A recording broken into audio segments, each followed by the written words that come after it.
السلام عليكم الغزالات ديالي، كي دايرين؟ لاباس عليكم؟ نتمنى تكونوا بخير وعلى خير وبصحه جيده يا ربي. توحشتكم بزاف بزاف. الناس قبل ما غادي نبدا في هذا الفيديو هذا، اول حاجه ما غاديش ندير ليه المونتاج، غادي نحطوه كيف ما هو ما فياش ما يبقى يعاود الصراحه.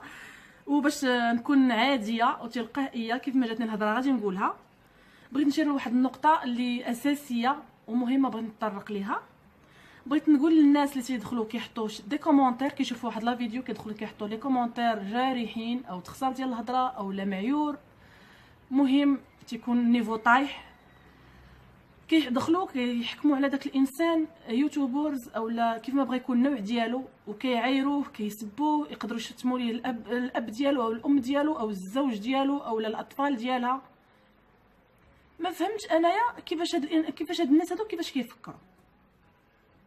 كتدخلي كتحكم على واحد الانسان من واحد الصوره ولا واحد لا فيديو تكلم فيه، خاصك تقلبي على شي نقطه لقيتيها تافهه وكتجي كتبوستيها وتخسري فيها الهضره وتدخلي لشي شبوقات اللي بعاد بعاد بعاد بزاف على داك على لا فيديو علاش تيتكلم.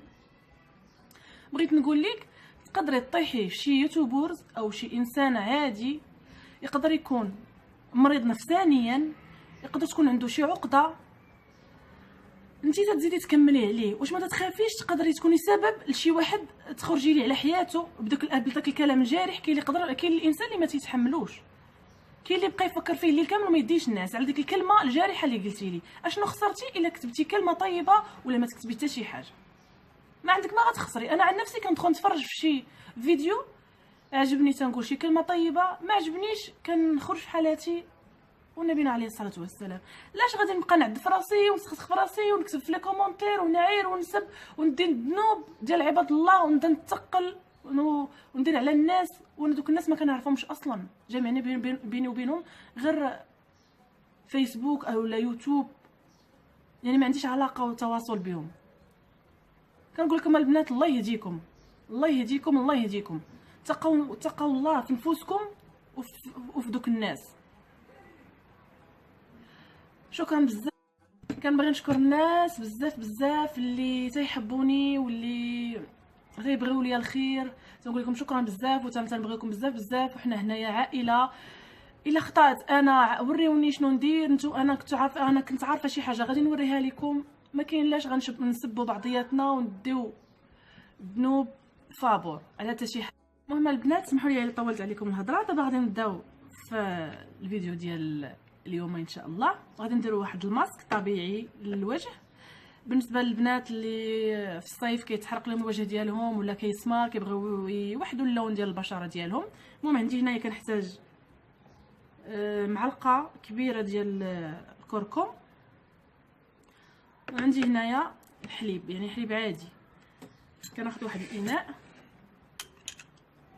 كناخذ هنا كندير معلقه كبيره ديال الكركم، ونبقى هنايا نزيد الحليب شويه بشويه وانا كنخلط حتى كتجيني بحال واحد العجين.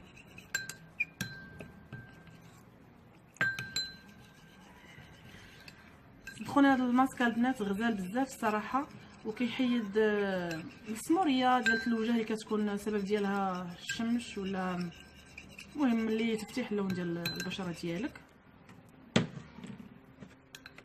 كيجي بهذا الشكل البنات.